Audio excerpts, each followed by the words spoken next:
Good morning, good afternoon, good evening, whatever time it is when you are tuning into this show. I want to welcome you to another episode of Inspirational Talk with Tennille, the show where we deal with everyday people with extraordinary stories, making intentional choices to be the best versions of themselves. I am your host, international award winning author and filmmaker Tennille M. Jackson, and I'm just so excited about today's show. Okay, y'all, let's over here. Y'all gotta wait because I gotta get Instagram situated a little bit better than they are. Hold on, hold on. But I do want to thank you all for tuning in. So as you come on, regardless of where you are coming on from, whether you are watching on Facebook, Instagram, LinkedIn, TikTok, YouTube, or even listening from Wisdom, please feel free to say hello. That is one of our three rules of protocol. So, number one, you want to make sure you're saying hello. Number two, you want to like and share the video.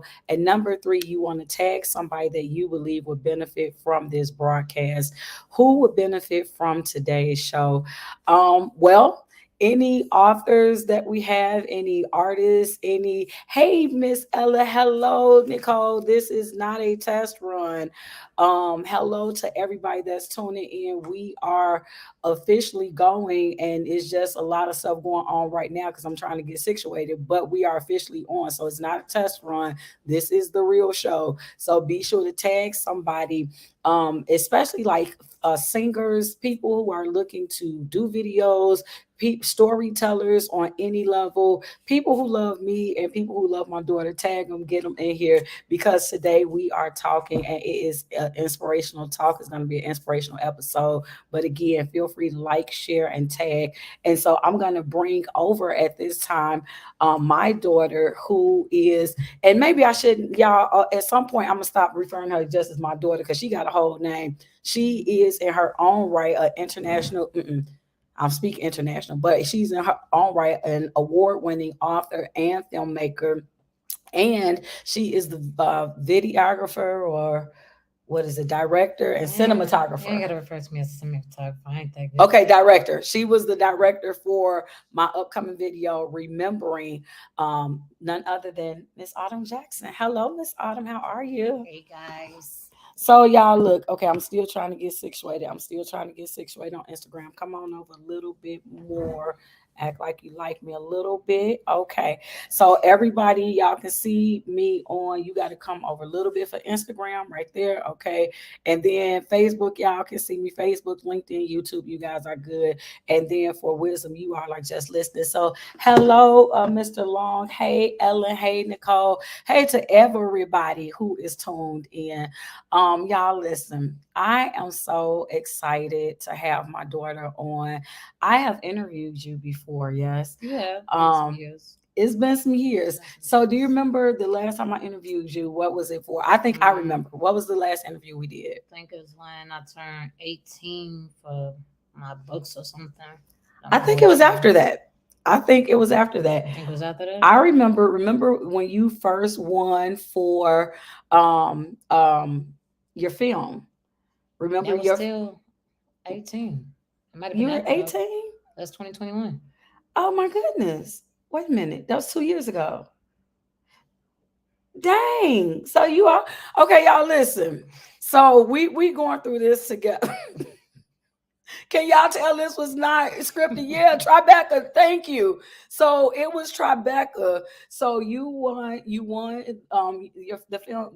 film won, and then you were able to go to Tribeca. We went New to New York York. This was like coming right out of high school. high school. So she had graduated from high school. We had come, we were a year out of pandemic, and like no shade, y'all. But I had to follow in my child's footsteps because she was an award-winning filmmaker before I was an award-winning filmmaker. So now my daughter is an award-winning author and filmmaker. Her mama is an international award-winning author and filmmaker. We bring her on international as well, even though she could care less about all of this You're stuff. right. But let's tell everybody a little bit, just like you have the floor now. So you tell everybody a little bit about who you are. Well, right now I'm working on a lot of directing more so. I was doing cinema, I was doing screenwriting before, but it turns out the screenwriting is not the same as an author. So like I'm still learning how to balance those two. So my teacher encouraged me to do directing. She think I got a better eye for it, and I trust the process. I'm not against learning with it. So I'm working on that as it pertains to school, and then I just go to work. I work in school right now. That's it. So yeah, my baby do a lot. So she kind of glazed over some things. So I'm gonna slow it down and give y'all all of the ins and outs. She is a junior in college at this point, and her degree is gonna be in. Motion picture television. And so what she's looking to do with that degree is become a. I want to be a director and a filmmaker.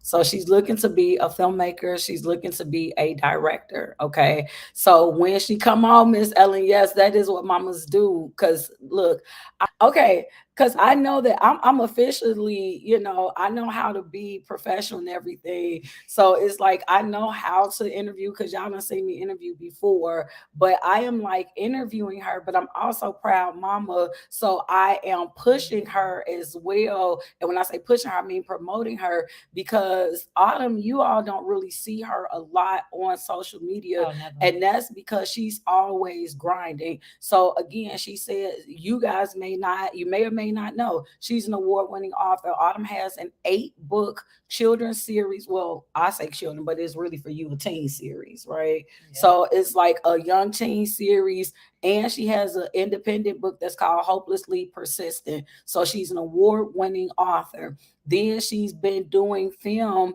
and her film won, and we went to Tribeca because of it. And then after that, last year we worked on my first project, which is why I'm now an international award-winning filmmaker. um Her name is Autumn, so this is Autumn Jackson, y'all. How This is, y'all doing? yeah, so this is my daughter Autumn.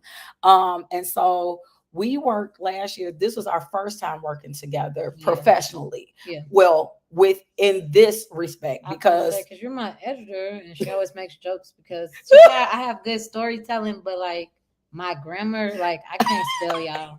she needs an editor. I can't spell. She needs an editor. I don't do punctuation well. My teachers get on me all the time for that. So So my baby needs an editor. That's the issue.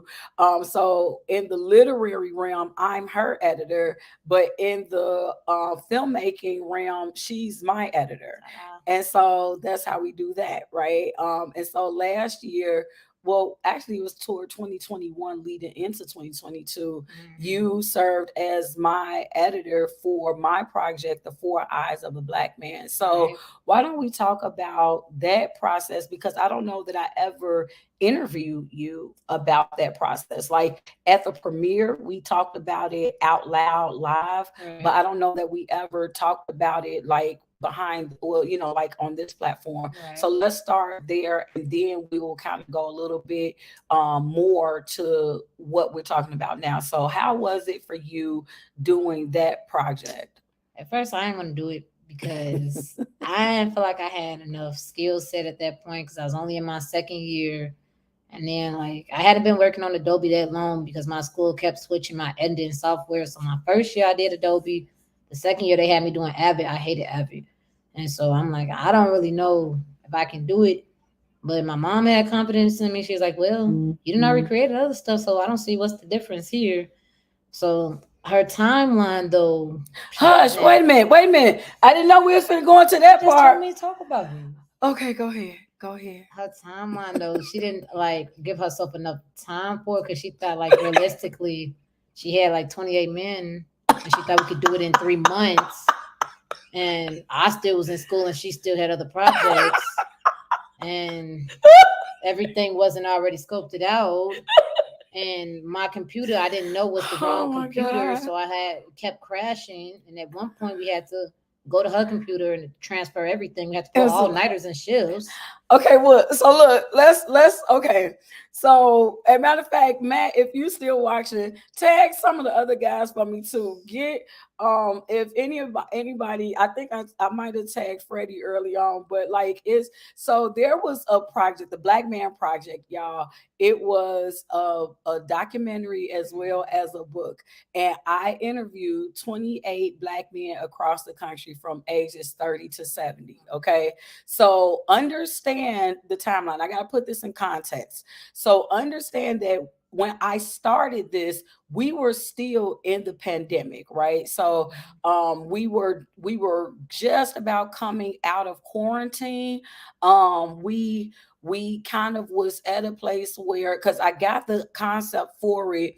I think it was like maybe at the top of 2021 where I wanted to do this project. And so initially I thought that it was going to be like an anthology because that's what I do. Then I was like, you know what? A lot of my guy friends that I wanted to interview, whereas they probably would be, they were great subject matter, but all of them, their strengths don't lie in writing. And so I'm like, but I think that I could get them all to interview. They would agree with an interview because even whether their strength was in writing or not, they all are super duper busy. And so I was like, okay, so let me see if I could just interview them. Now, for the record, I did good in my interviewing time. She did. I had all the interviews and stuff done. She didn't have no B roll though either. Let me think that ahead. And for some of y'all interviews, since now we done with the thing, I can tell y'all about all this clapping and all background dogs barking, rope and every that can't happen no more. Fool. So if it's another project, your background needs to be quiet on the set, please. Okay, so listen, that then kind of is shade on my part because you have to also remember this was my first It project. Okay, was. when I started, I didn't know that it was actually going to become a documentary. Like when I initially was interviewing these men, I was interviewing them to get content for a book. So I asked 28 men 28 questions and I gave them leeway to answer the questions as much as little, however you feel like answering them. The only criteria they had was to just be honest, be truthful, be vulnerable. Okay. And so as I'm doing this, I think I'm maybe like two, three interviews in when I'm like, oh my God, this would be a powerful visual to like allow people to see some of this stuff. Now again, your girl I ain't took no classes. I'm not in school for motion picture television. I didn't know nothing about this. I just knew the idea that I had. That was it. I didn't already, I've been interviewing them, but I didn't know, that I should have said to them, we need a good background. We need for you guys to be quiet in the background. Because At the again, very least, don't wear no jingling jewelry. Like some of y'all, I can't even cut that out. I can't cut y'all dogs barking. You talking to friends. oh, so okay, listen again. In their to their defense, the men did not know when I initially talked to them. We didn't know it was going to be a documentary. I had to go back later on to ask for their permission to use the content also for documentary. So it became an expository project, meaning that you didn't see them because, like, it probably would have been easier had we been able to use their visuals, right? But because the contracts, the NDAs that they signed basically said that I was not using their images, that, I basically had had the permission to use the content that they were providing, but not their pictures. And Mhm. again, because we were kind of, time was ticking away. Once I got the to let's do it actually as a documentary, that would have meant that I would have had to go back and re-interview and do different things. So I was like, let's see what we can do. And when I say that this child right here, and I'm sorry, not child, because she is 21, so she officially an adult, but she my child, so I'm always gonna refer to her like that. But when I say the brilliance that came in working with her, because she had insight that I didn't have, and this is where you insert her actual skill and knowledge, because this is what she's going to school for. So kind of like talk about like just the actual concept of what it was that you did being the video editor for the documentary. So once she gave me the things, because I didn't really have to do much as it pertains to editing the audio because she already knew what clips she wanted to do. So in that way, that made my job easier because all I gotta do is piece it together. But she already said that she didn't have visuals, so and I already knew ahead. Well, we got to see something. It's this an hour and a half, I two missed hours that part, long. y'all. We got to see something. It can't be a black screen the whole time. So I just went ahead and I started looking for free clips that kind of matched what they were saying, or if it didn't match exactly, it went along the same lines, like you get what we was trying to go for. And so I didn't know how she was gonna feel about it because I'm like, I didn't ask her. I'm just put it in her. All she could tell me is no, she don't like it. And then if she say no, like she said, the time was clicking. So what you want to do then? Yeah, and so and again, so let's stop here because I always tell y'all like there are lessons that I learned because and it's Tyler Perry that said like there are no failures, right? You have you basically have lessons. So it's no losses, it's lessons.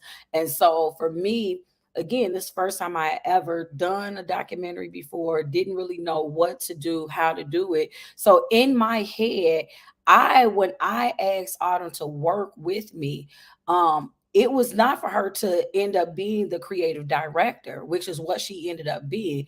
In my head, I simply, because I hadn't thought that far, I hadn't thought it all out. And this is why two heads are always better than one. So I knew I had another person that I wanted to actually do the visuals for. So in my head, I simply was giving Autumn all of the video footage to edit it down to just basically sound. I was giving it to her for the audio. I wanted her to make it sound the way that I needed it to sound.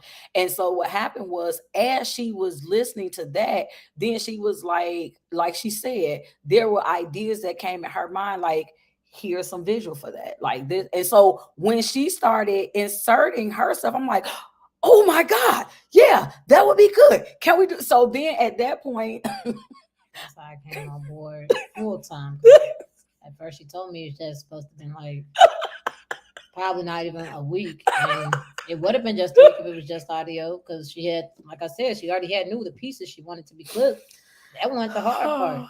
The hard part was searching all the audios, and then because my mother's meticulous, like with the typing, she wanted a certain speed, and she didn't understand that every single time she didn't want it that speed, I had to go back and restart the whole typing thing over to read. So I had to show her one time. I'm like, you see how you see how long it's letter by letter, and then you want to Excuse add me. explanation points. Some things got to be capital. Every time you want to make these changes, Oh even my though it's God. little, this time consuming, I still got to find the pictures. And okay, and so again, it was my bad, y'all, because I didn't know. And I That's told true. her after it was over with, like I just knew, even if you've worked with me, like when I first started in the literary world over a decade ago, like whereas now I know how to make book covers, I know how to walk other authors through the process. Like when I first got started, I was so fortunate to work with a graphic designer who she was very patient with me, and I would just tell her because I didn't always know what I wanted, I knew what I didn't want, right? Mm-hmm. So like she would say, well, what's your concept for the book cover? And I'm like, Concept for the book cover. I don't know. Like, can you just show me some stuff? Or I would be able to tell her, like, okay, I know that I see it in either, red, pink, or blue or something like that. So don't come in here give me no gray or green because I didn't say gray or green. So like I knew things that I didn't want, but I didn't always know things that I did want. And so was the case with working on this documentary. Like I had no clue what the actual process was supposed to be. Like it would seem like common sense would say, take a couple classes first. Hey, Miss Tracy, take a couple classes first, figure out what it means to be a documentarian. But I will say this also. I love watching documentaries. So I think that there is something that I did learn just in being a fan of documentaries Man, you because definitely had that over me because I like anime and cartoons. but I knew the formula, right? And so I will say this too, being a publisher, like the experience that I had in the literary realm did translate in that every genre has a formula. So I did understand what I was looking for. I didn't necessarily understand how to get it, and I didn't understand how long it took to do it, but I did know, I'm like, okay, this is the vision behind it. And so what was great in working with Autumn, she's definitely very patient, y'all. She was extremely patient, not just because I'm a mama, because she did kind of buckle down on me. We'll talk about that in a second. But she was extremely patient, and she was able to explain to me, okay, well, you see, every time you asking for this, this is what it is that is, that is calling for me to have to do. And so once I understood that, then I was able to kind of have some foresight to say, okay, like now I could translate it in my mind to how I would work in the literary world. So like how I would go through publishing a book. Now my head, I started thinking about the film the way that I would think about a book once she explained certain things to me. Now Ellen says she knows what it takes. She makes it look easy. Oh my goodness. She says, my daughter does animation and stop motion. I was like, do another show.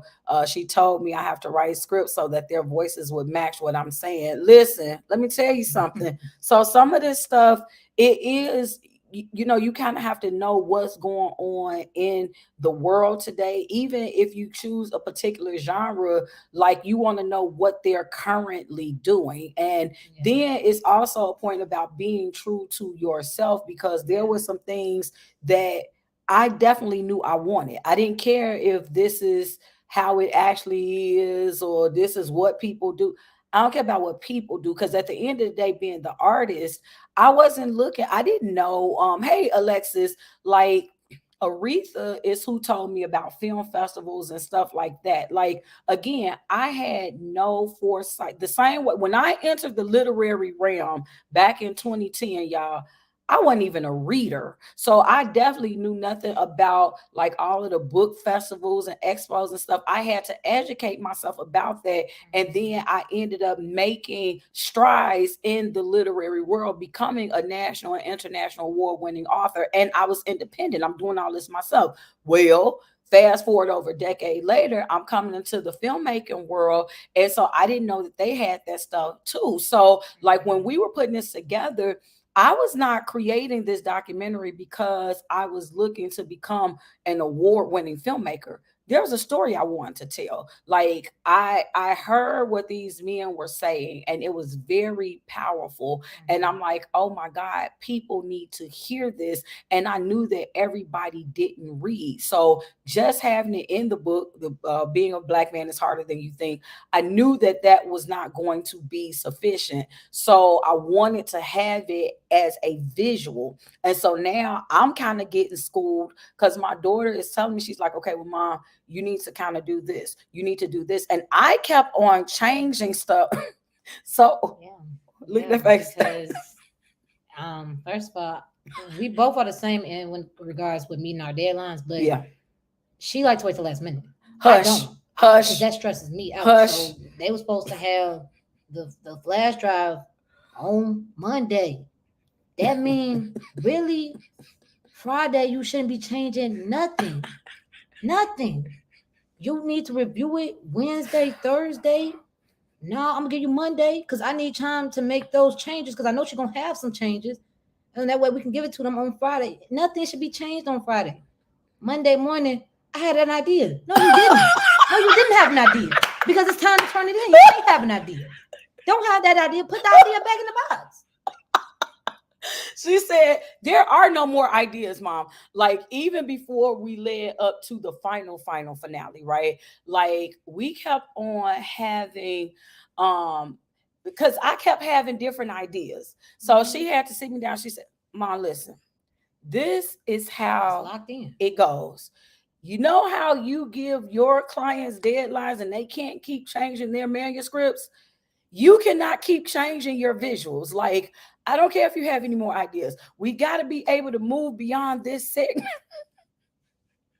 I told Lock it's locked in. So, yeah, she had to get me, y'all. So, wait, we got a question. So, your question, Autumn, is what is your favorite part of producing? Um, if you're talking about producing just in terms of editing, I like matching the words with pictures. Usually I'm good at that. If you're actually talking about producing like the people who finance, I don't like that. Like I'm a they producer. yeah, I often say that I take my hat off to it's hard. Like I'm in school right now, one of my classes, I can't stand that class. I can't wait till I'm finished. But yeah, I like to match stuff with the picture. Like I'm pretty good at seeing that. So that probably is my favorite part. Yeah, she has really great vision, right? So like if you tell her something, like she's able to see it and then she can figure out how to make it be. For me, I'm very literal. So there were things that so to answer, so Ellen said, is there a video? So yes. So okay, so the name of the documentary, and I gotta put it on, I gotta remember where it's at. So Vimeo or something, right? it's on Vimeo, but I'm trying to, I think it's Educated and Empowered. And I might have to put this on Facebook too. Educated and Empowered.vhx.tv. I believe that's it. It might be a little bit more of a link beyond that. But here, okay, so here's the thing. There was the documentary, The Four Eyes of a Black Man. It came out last year in 2022. Mhm. And we went on to win, I think we outright won 6 film festivals, and we were selected for. So you get selected first. So we were overall selected for 9. Of those 9, 6 of them end up becoming winners. So 3, it was just selected, and I don't want to say just because it's still a big deal even when you're selected. So 3 of them we were just selected, and that was it. We didn't go up higher on the ladder. But then the other of the 9, the rest of the 6, we actually ended up winning. And so we won national awards as well as international awards. We won, I think 2 or 3 in India. We won Paris. We won. I'm trying to remember what other international, because I think it was 3 different countries that chose out, that selected our film. And then we won, like I want to say it's California, Detroit. Well, no, Detroit was just a selection, but Mhm. California, um, I don't remember, maybe Rhode Island. I don't know, y'all, but it was three festivals in the States, and then it was 3 festivals abroad, 3 or 4 festivals abroad that where we won, but we were selected both 9 times. So anyway, that's kind of how that went. So if you all want to actually see the film, then you can use the link. I don't know if it's in here or not. I'll put it in Facebook later. So I'll put it in a Facebook chat later where you can go to Vimeo and you can either rent it for $4.99 or buy it for $11.99. And it's just been doing some things. It's been doing some great things, and we did a whole premiere. I rented out the 87th Street movie theater here in Mhm. Chicago, and like we had men, the men that were in it, again, remember it's 28 men. I think 15 of them from different all across the country. Y'all, they came. Bless my soul. The guys came from Michigan, Indiana, Ohio, Georgia, of course, different parts of Illinois. And I think it was one more. So it's like 6 or 7 of the states that ended up coming. And that just blessed me because, first of all, people don't have to think about it they don't have to think about you enough to want to come. And again, these were men from 30 to 70 and all different walks of life, and they all love the project. And so the point just is that that was my first time working with Autumn, and Mhm. it was just really, it was a blessing to be able to work with her where I'm almost in her world now, right? And then we kind of made it our world together. And so, because it went from, when she started out as being an author back in, what was that, 7 years ago? I was You in was eighth 14. grade when it was published. Yeah. So you were 14 and she's 21 now. So when she decided to become an author, like I had my own publishing company and she always liked to write, but she told me, and I told her, I said, well, baby, whenever you think you're ready. And she came to me and she was like, I think that I'm ready now. And here's the thing, like, not for nothing, y'all. Hey, Homer, not for nothing, but just because it's my child, I she didn't get no easy passes. Like, she had to do the work, and she did the work 9 times over. Like I said, she had 8 book series, and then she did another one. I think that was what, in 2019 when you did Hopelessly Persistent, or Um, 2020. It was like right before the pandemic. I'm gonna say It might have been it might have been in 2020. it. Yeah, I'm gonna say it's 2020. So that was her coming in over here, but she mastered that. And then she started college, because one of the whole reasons why she went to college was because.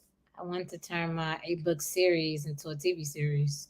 And so I thought that that was awesome, for her to say, "Hey, I think that these books could actually, I see them as a series, like a visual series, but I don't want anybody else to direct it. Like, I want to direct my own stuff." And that was her motivation for going to school. And like I say, now at this point, she is a junior. So it's, oh yeah, no, no, no, yeah, absolutely. No, family or not, Miss Ellen, like at the end of the day, it's my imprint. And I look. So she had to bring it. And I mean, she's been able to go to different schools and talk to the different young people because of her books. She did a mentoring thing, so there was some things that came with it. So again, this ain't just a, oh, my mama like my stuff. No, she's been in different schools in Chicago to mentor other kids because of her books. So other people have her books as well. But okay, so for those of you who are just tuning in, let me stop real quick and say this. Yeah, she does children's books. Well, Gotta I don't specify want the to say child's children. age. Yeah, let me see. I say children, but it's really like middle Preteens, school. yeah, Yeah, so I would say between like 12 to 15, 11 to 14, something something like like that. that. Yeah, That's the age bracket of her children's books, because it's which should I choose, or what should I do? that's both of them. The All first one is what should I choose? Go What ahead. should I do? Mhm. All alone, all together. Mhm. I don't remember the fourth Mm-mm. one. I know the last one is the last step of the way. Something about a turn, like Unexpected unexpected turn. turn, Is that and 6? I don't. 4 ain't coming to me right now. 4 and 5. yeah. It's So not coming to me. I didn't yeah. know I was gonna have a test. Yeah, I don't. But she, so it's 8 of them. Hey, Miss Tanya. So she got an 8. So that's an 8 book series, and then she did an independent book that's called "Hopelessly Persistent," and that one was really, really great. Like, and with "Hopelessly Persistent," she designed her own logo and everything. So in her own right, she's absolutely brilliant, and so I love being her publisher. But then, like I say, we crossed over, and no, so they all, the 8 books are sequels. So it's like book 1, 2, 3, and they're numbered, so you know which one you getting. So it's like book 1, 2, 3, 4, 5, 6, 7, 8. Those are sequels. But then Hopelessly Persistent is a standalone book. So it's some totally different characters and all of that type of stuff. So, and all of her stuff, you can either go to my website, weareaps.com, or go to Amazon. Like her stuff is just like with mine. So you can go to Amazon, you can go to Walmart, you can go to Target. Like, you can look her books up and you can find her stuff too. Keyword search her name the same way with my books. And so and again, she's a quiet powerhouse. Like, she doesn't go out and she's not on, because here's the other thing, y'all, and I know y'all tuned in for the video and we're gonna get to the video in a minute, but When she came out as an author, I treated her just like I treat all the rest of my authors, meaning we had a sit down talk and I asked her, what is her goal from doing this? Like, what is it that she wants to happen? Like, I did not want it to be that I was pushing her to live my dream. So, if it's all you want out of this is to, because what did you want to do the first time with the first book? I just wanted to write the book. Like I wanted to be an author. That's what I wanted to be for a long time. So once I did that, and then people kept asking me, "Well, what do you want to do when you grow up?" I didn't know because I already did what I wanted to be. So I didn't know. And that was the thing. Like, she'd already being an author. Because what made her want to publish a book? Why did you start writing? Do you remember why you started writing? I remember I liked that you wrote, and I just like to write and tell stories.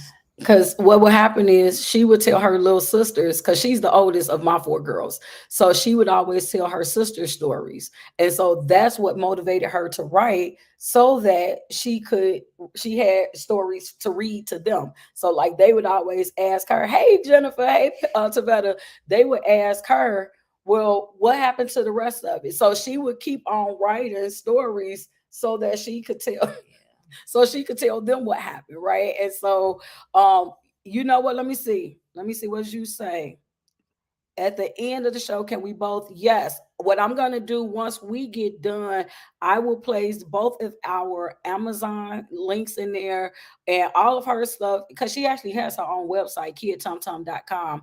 And then it's on APS that we are APS.com. But like I said, it's also in on Amazon and stuff too. Let me see.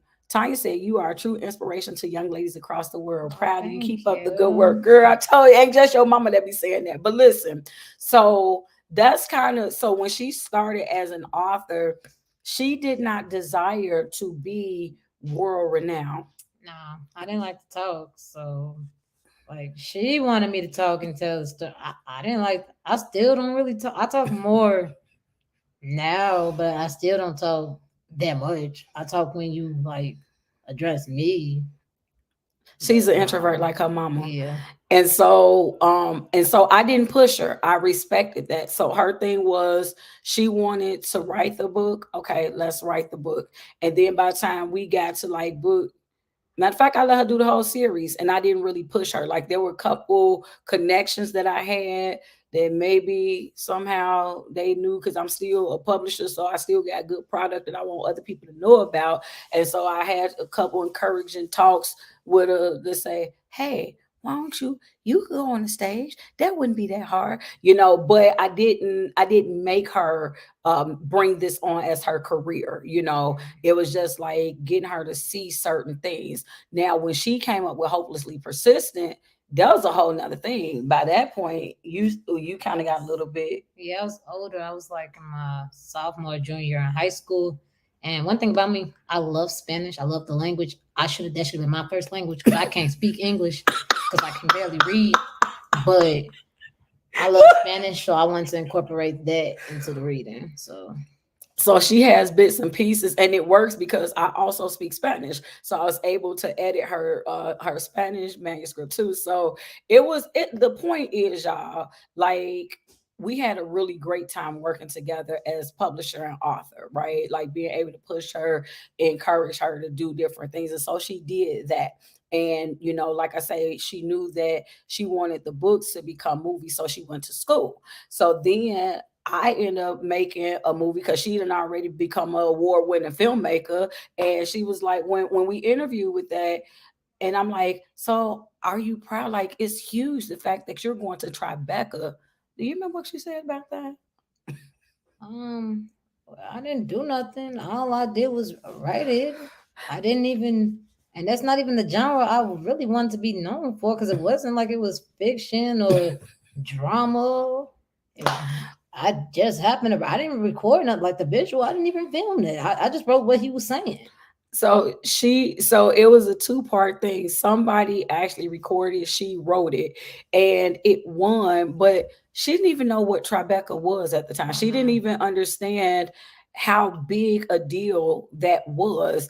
It was just like, she was like, I mean, I wrote it. I don't understand why everybody is so excited, or like what's the big deal? And I'm like, Autumn, Tribeca is like one of the biggest. It's like three huge film festivals. Like, again, I was not a filmmaker at the time, but because I watch film, for me, everybody know about Tribeca, Sundance, Sundance. and I think it's Cannes or Cannes, however you say it. Like, if that's what you do, them the film festivals that you go for. You finna be at Tribeca because you did a script. Like, that's a big deal. They flying us to New York because of something that you did. That's a big deal, you know. And so her thing was, oh, well, I'm good now because I'm an award-winning author, award-winning filmmaker. I've achieved my goals. Like, I thought that was so awesome. Tavetta says, so great to see you all grown up. Keep up the good work. We get that a lot. We get that we look alike. I still think she looks more like her dad, I but think I look like myself, it, but nobody told me that growing up. So she uh, it, anyway, hello, Miss I am Jen Jones Grant, who was in Chicago, and I didn't get the chance to see you when you was here, but that's okay. But here's the thing, y'all. So real quick, I gotta deviate because y'all know I gotta tell y'all why y'all watching. I appreciate y'all watching, but I also want to make sure that if you want for us to promote your business, please remember that we do have sponsorship packages, y'all. So I go live 5 days a week, Monday through Friday, with the Educated and Empowered podcast. So if you have a business, regardless of what industry it is, we got you and we can promote you. We educate and empower personally, professionally, politically, socially, and spiritually. So I am sure that your business falls into one of those categories. And so if you would like for us to promote your business to our audience, you can become a sponsor. Sponsorship packages start with as low as $100. So y'all hit me up, and especially for my indies, regardless of your indie author, creative, whatever, entrepreneur, make sure that you hit me up and we can get you going and start you in December. Now, coming back talking to you guys, if you're just now tuning in, I am interviewing my daughter, who is in her own right an award-winning author and filmmaker, and she also is the director of my new video that will be debuting no matter, I'm saying next, but this coming Wednesday. December This 6th, Wednesday, whatever day that December 6th. is. That's Wednesday. So in 6 days, y'all, my new It's video already December 6th. is 6 days. So in 6 days, my new video, Remembering, will be dropping. And Autumn is the one who directed my video. Now I'm gonna yield the floor and let you kind of talk about how did this whole thing come up? Because whether y'all know or not, I didn't ask her to do this. Nah, she This didn't ask me for this. so let's talk about how this whole thing came to be. So, one of my classes in school is called Making the Music Video. And so when I took that class, somewhere I did not think we would be like having to do it ourselves. Like, I don't know what I thought, but I know when my teacher was first presenting it, he completely lost me. He was giving me social anxiety, talking about go to somebody like renowned, famous, go to a concert, ask them, can you get permission? I can't do that. I just told you I don't talk to people. I don't really even listen to music for real. So I don't know what I was really thinking When you taking this took the class. class. Like, I'm like, cause he's talking about the music videos and what we watch, the technique. I don't even watch music videos, y'all. I just listen to it on music and keep it going. I ain't. So I'm like, okay, well, I need somebody I know. Luckily, people in my family write music, so I was listening to different songs, and I need like the lyrics to create a visual in my head. And like with my cousin Nate, he got music, and I was going to use his stuff, ask for him, but you need high performance, and I don't know a lot of people who got that type of high performance. Number one, two, if I'm the one who has to film it, I don't got confidence in myself as a cinematographer. Three, it's a certain type of location you need. This low budget. This mm-mm, mm-mm. I got five other classes. No, We gotta no. find a way to make it work. So Oh yeah, God. And so then I was listening to some of Tierra's music, and I, which is another yeah, cousin. that's another cousin. I wasn't against it, but I didn't want the traditional performance route because that's normally what you see for gospel. But I couldn't think of nothing else. The furthest I got was like a coffee shop, and you can't do that the whole music video. That's boring. So I just dropped that ball. And then when I was listening to hers, Her I would just be me. yeah. So when I was listening to my mom's, um, I just seen more visuals. Like because it's remembering, I knew I wanted like waves and stuff to crash. Like I knew I wanted that. That was certain. And then it's like I don't know. The lyrics was kind of already descriptive. So like I already had the ideas, but then I want to keep in mind if she said yes and if she wanted to be the actor for it.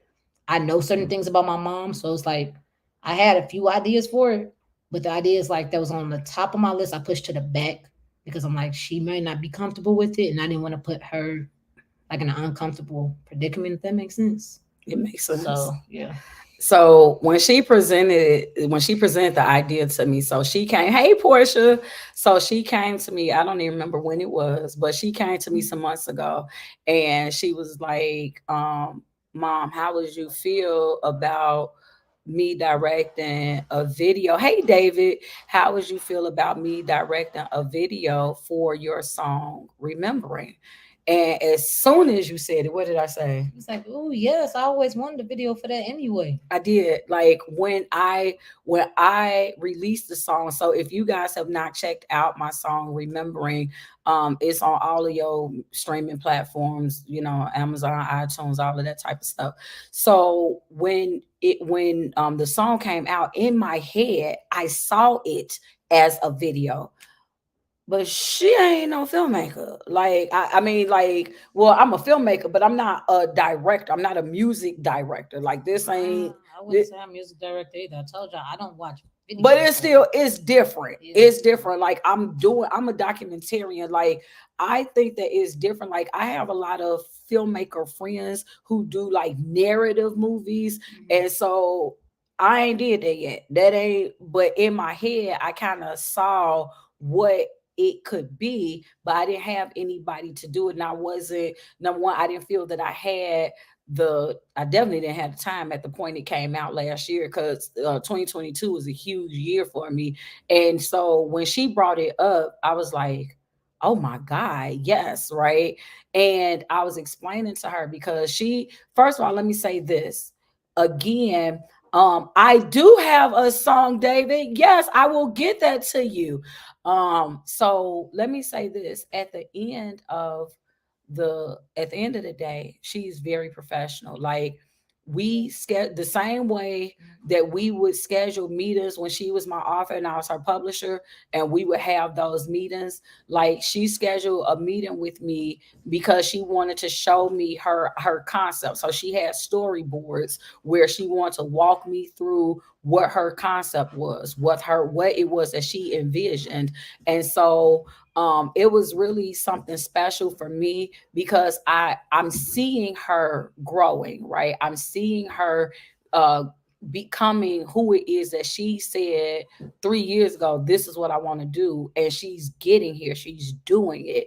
And so I was impressed just with the storyboards, the fact that she does have such a great work ethic, and it wasn't like well, because this is my mama, I can just do whatever. But she came to me and she's like, hey, this is what I see you doing. I mean, down to the outfits that you guys will see me wearing. She chose the outfits for me. She showed me, the locations, what she wanted to do. She did all the prep work for it.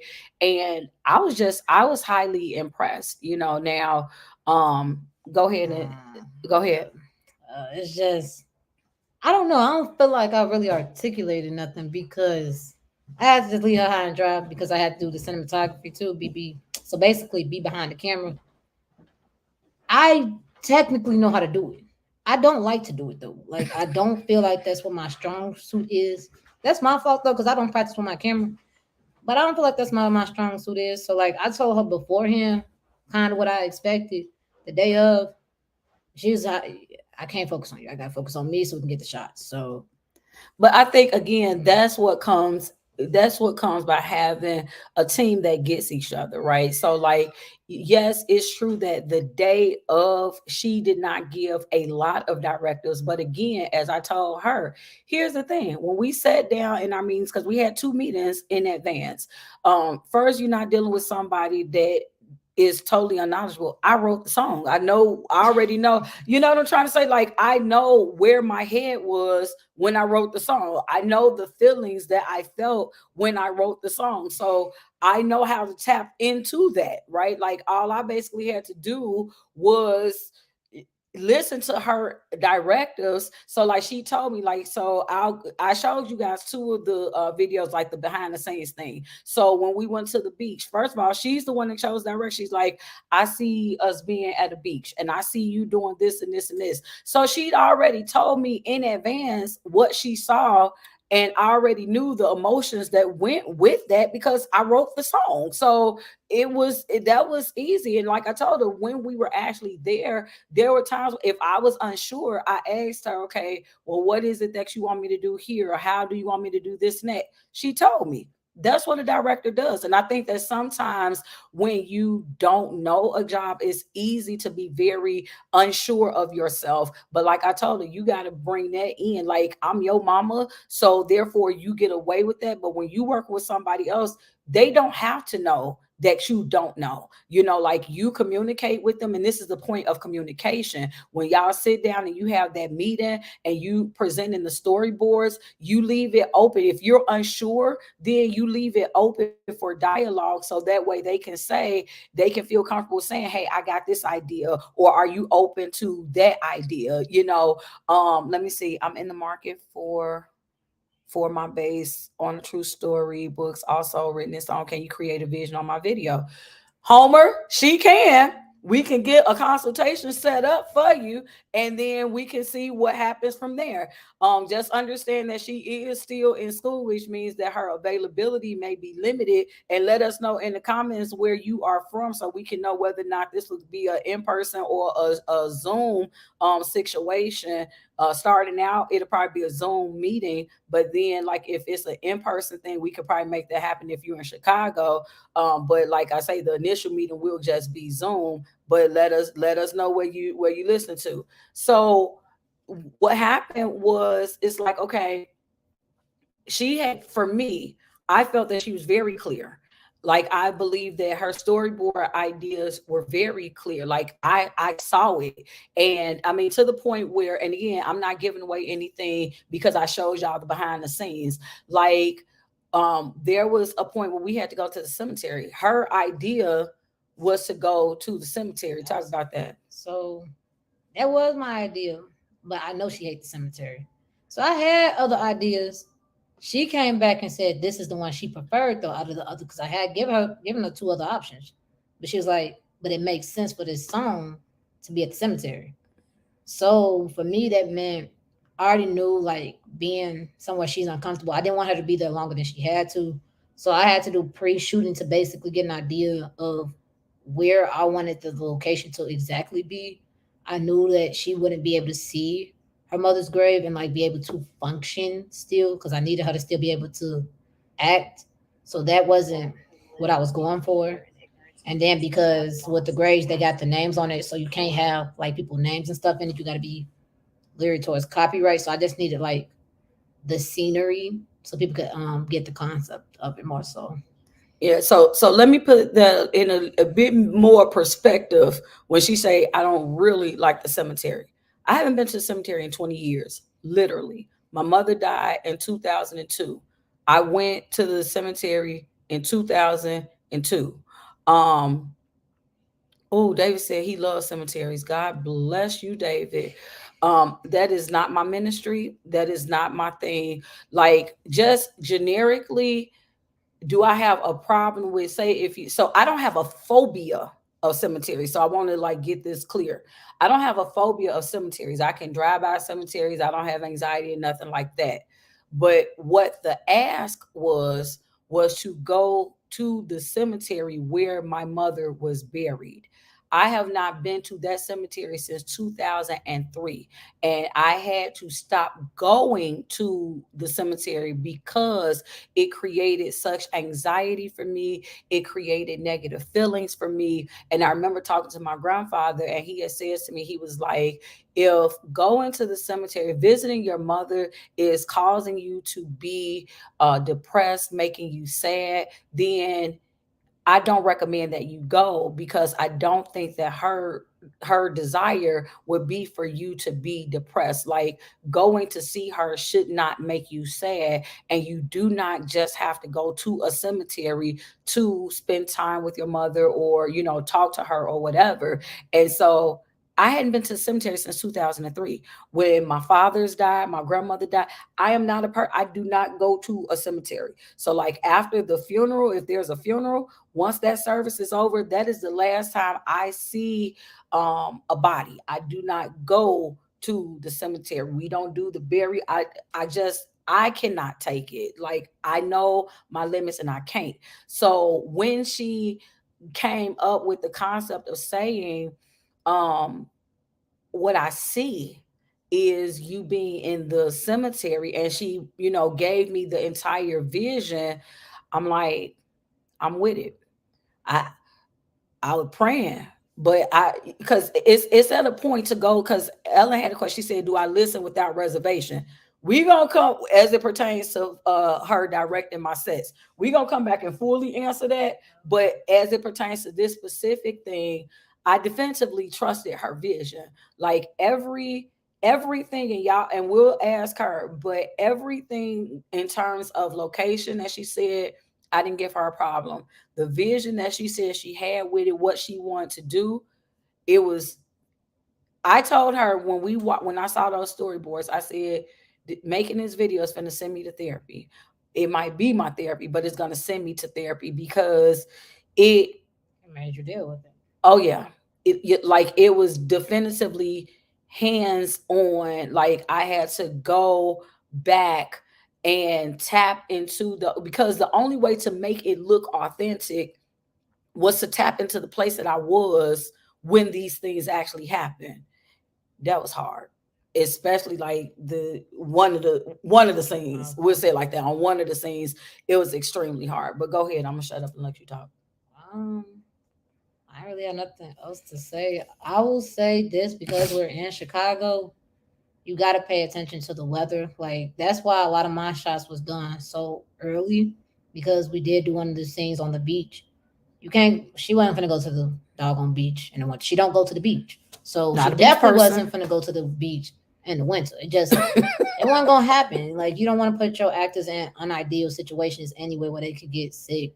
So I wanted to make sure that the weather was ideal for us, and it was. It wasn't necessarily continuity issues until the end, which wasn't on hers because of my camera work. But we found ways to cheat that. Same with the cemetery. I wasn't necessarily the happiest that it wasn't. I Because thought it it was was gonna be raining. yeah. It started raining in my Yeah. shot before that. It wasn't raining, so I didn't know how that was gonna look. Plus, it messed up my camera. Like I already was having making me work harder. But Okay, but listen, hold on, because Ellen has said something I wanted to bring up. Oh, for each location were the property owners or whoever willing. Yeah, so we use public places. mhm. So there were three different locations. The first location was the cemetery, the beach. So it's and y'all, let me just tell y'all how God gave us favor.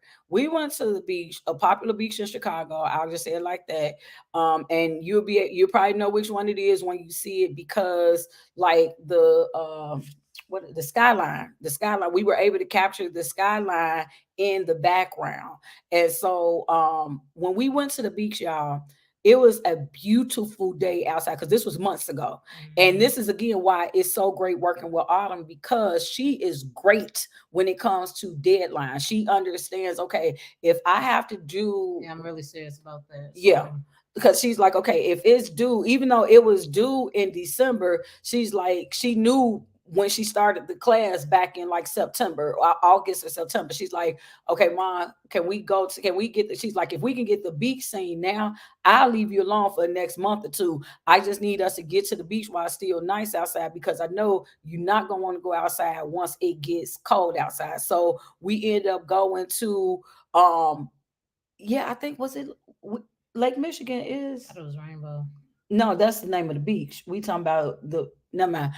Anyway, but the whole thing was, she was great in terms of also being compliant and understanding of my schedule. So Mm-hmm. the fact that Got we to. understood each other's schedules, and she's like, okay, I just need, can you give me 3 hours on this day and we'll do this. Then I won't need you again for probably another few weeks. So we were able to do that, even though she explained to me that most music videos are kind of done in the same day, Yeah, right? so typically they done within the same day, but because I knew her stuff was gonna take more of an emotional tone on her, I didn't really want all that to be within the same day scope. And then we had to bring in another actor too.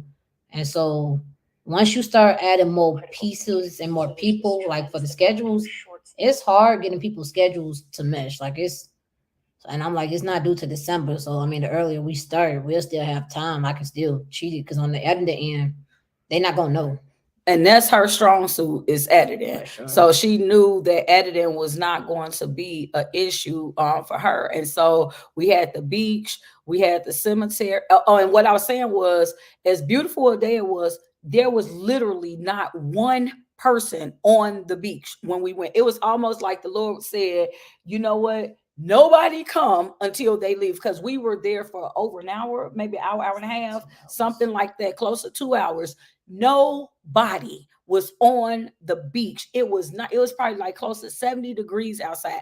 Nobody was on the beach. Like, we were wrapping up and then we saw people starting to come on. I'm like, OMG. And so that was the beach. The another location was the cemetery, same thing. Like, nobody was at the cemetery. And then we used my home as the final location. So those were three locations. So yeah, it was not a problem to do any of that. Leah said that she may let you do her next music video, and the video, Leah, is going to be coming out on Wednesday. It's going to debut on December 6th, because that is my mom's birthday. And so we are going to do, we're going to release it on her birthday. So that's the reason why I had her as my special guest today. So that way we could kind of talk about this process, and you guys be prepared. It's going to, I think I had this, I don't remember when it's set to premiere in terms of time, but once y'all, whenever y'all wake up, whatever coast you on, because I'm probably going to release it as of midnight, so that way no matter when you wake up, you'll be able to see it, but the video will be out then.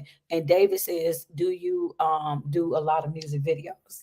This was my first one. I've never done it. After watching them in my class, what I noticed is that music videos are not the same as narratives, so they like are more abrupt. They don't usually have a sense or reason to it. It's just like a lot of music videos is feel like, how do you Mm-hmm. feel? What's the emotion associated to it? That's not Mm-hmm. necessarily the same with narrative because there's dialogue, so it's like more about acting. You can Mm-hmm. kind of cheat that with music. Mm-hmm.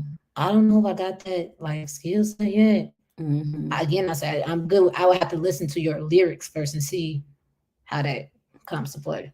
Yeah, because we did a little bit of both. Because I also had her, like, there were a couple ideas that I had. And Mm-hmm. so I grew up watching videos. Like, this generation, it's not really a lot of, well, I, was, I don't think it's a lot of music videos. I don't watch videos no more. But when I was younger coming up, I used to watch videos. So like in the 90s and stuff, I watched music videos. So I showed her a few different videos to kind of give her an idea of like angles and different concepts of what I had in my head for, like, I think maybe one of the scenes. And so she was able to like see what that was. And so like I say, it was really awesome. Let me see. David says, if you want to come on my radio show and talk about making this video, let me know. Absolutely. We down for it. We down for it, David. So just like let us know when it comes out on December 6th. So if you want us to come, the week after, or do whatever the week after, just let us know. But it was, I wanna say this, y'all. First of all, thank y'all so much for tuning in. Um, I want to say this. She asked me, well, I asked her, I said, because this was our first day. We were going out first day about to film. And I was, I asked her, I said, if I want your honest opinion. I said, if somebody was to ask me, to let them direct the video, so it could either be you or them, and that person had all the experience in the world, and they could guarantee that this was going to be an award winning video, like it was going to go viral or whatever videos do. So I could either work with them or I could work with you. Who do you think that I would choose? What did you say? I said, I don't know, probably them. They got more experience. And what did I say? You said you would have chose me because of what the video means to you and because of the type of piece it is. Absolutely. Because here's the thing. Number one, in that situation, they didn't say that me working with Autumn wouldn't guarantee that the video wouldn't go viral. They just said that working with the other person, it would guarantee that it would go viral. But here with this piece, with this video, to me, and I told her, I don't care if nobody else likes it. And as an artist, I don't care what type of artist you are, whether you are an author, a filmmaker, a singer, like typically when you are doing your pieces, you want to be true to yourself. And for me, I didn't care what was most important to me. And I'm gonna try not to cry when I say this because I cry every time I say it. You all have to understand this song that I wrote this for my mom, about my mom, as a tribute to my mother. So do you understand, for me, what this means? The fact that I wrote a song, my daughter is directing me in a song that I wrote about my mother. This is legacy for me. Like, nobody, working with nobody else, unless it was another one of my daughters, nobody else can give me what that is. That is priceless. Like, to be able to have my daughter work with me in this, see the vision for it, help to bring it to pass. Like, it made me feel closer to her, and it made me, because I've seen the video, y'all. I watch it like every day, but that's okay. But it made me feel closer to my mother. It made me feel closer to her. And I was like, I don't care if nobody else like it. I don't care if nobody else get it. Cause this wrap it up. This the end. Like, this is probably one of the best gifts that I could ever have, because when my mom passed away, it was very difficult for me to hear her voice, to look at a picture of her. I just always, I felt so lost, disconnected, so many things. And we not going to make this live go into that. Um, but all I can say is that when I saw the video, we had to do a few edits, but just even the first time, the raw footage of what she was doing, I was in tears. Like, everything when I wrote this, because understand too, before the song came out in 2022, I wrote this song years ago. My mother died in 2002. I wrote the song years ago. And when I wrote it, it was like a poem that then became a song. And again, real quick, I have to shout out Matthew Long, Courtney Music, because when I told him about my vision, like, he had performed at my gala, the was it that year, or the year before? The year before, he had performed at my gala, and he did a tribute to his mother. And me knowing that he's a producer, I was like, I reached out to him and I was like, I love what you did for your mother. My mother, it'll be 20 years next year, meaning 2022. And I have words that I wrote for her that I would love to turn into a song. Can you help me? And he did just that. And we were able to release remembering on August 18th, which marked the 20th year of her death anniversary. And so, um, like I say, when I wrote the poem, I could hear it as a song. Once we got the song, I could see it as a video. And so Autumn brought to life what I had in here and what I had in here. And now I get the gift of being able to see it every day. And like, I'm sharing it with y'all. And I don't mean this in no mean or harmful way. I don't care if y'all like it or not. Like, I love it. And it just it made me feel all the feels. You know how I said when I watched Maxine's Baby, Tyler Perry's documentary, it makes you feel all the emotions. So I will say this because y'all, I didn't know it's this far into the, I didn't know it's this long. But if you've ever lost anybody, I think this video will make you feel all the feels. I think it's going to evoke all the emotions that it's supposed to evoke. Um, if you are not, so let me also give a disclaimer or a warning. If you are not ready to deal with what comes with the emotions that comes with losing someone, maybe you just lost somebody and you ain't ready to be in that place of remembering, you may not want to watch the video on December 6th. Um, but I'm going to give you guys a link. I'm going to give you guys the link on December 6th. It will be available because I want y'all to go to my YouTube channel. If you have not already subscribed to my YouTube channel, just like with everything else, it's at My Name is Tennille. That's where it will be. So if you're subscribed to it, you should get the notification that is going to premiere. But I want to thank my Autumn for coming on. You're Y'all, welcome. y'all stay on the lookout for her. Y'all won't see me. I don't post them unless it's my birthday. Y'all ain't gonna. I don't be on social media. I'm sorry, y'all.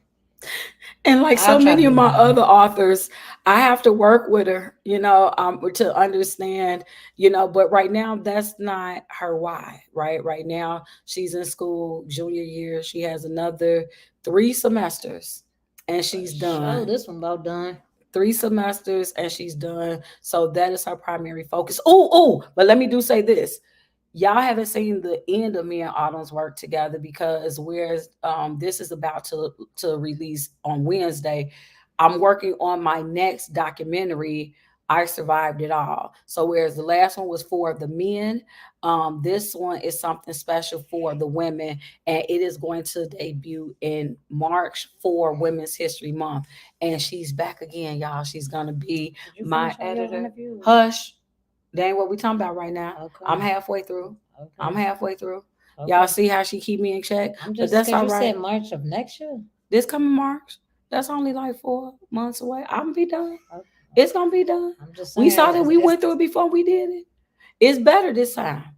Y'all, we gonna have this conversation offline because she okay. ain't finna be checking me on in person in front of folks. But listen, for real, Homer, absolutely. I got your email address. We're gonna write it down and we're gonna reach out to you. I'm going to also let me make sure it's in here.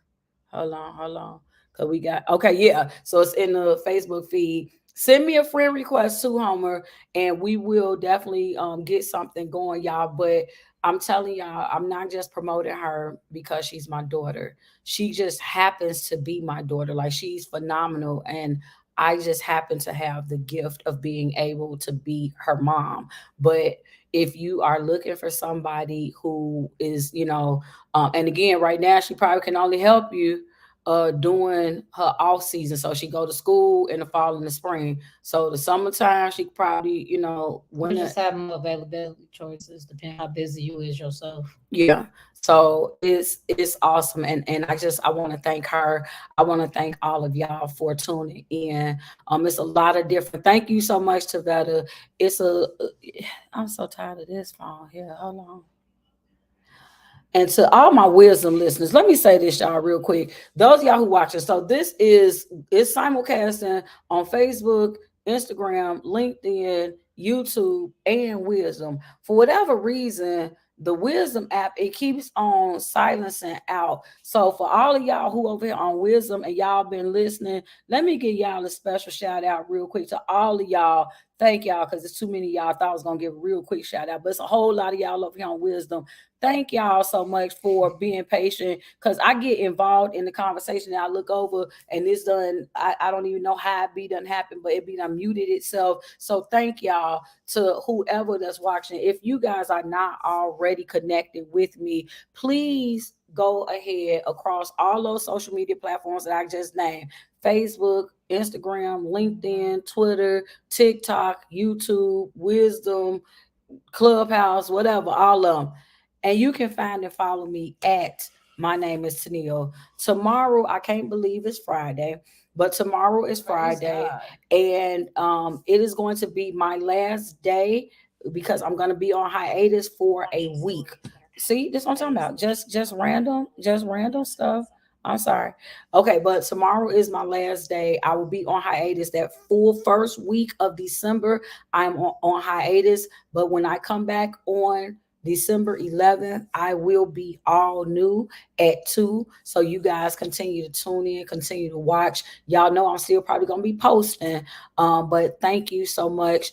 And I am just so grateful to all of y'all. So thank you so much for tuning in. And until next time, you all stay inspired.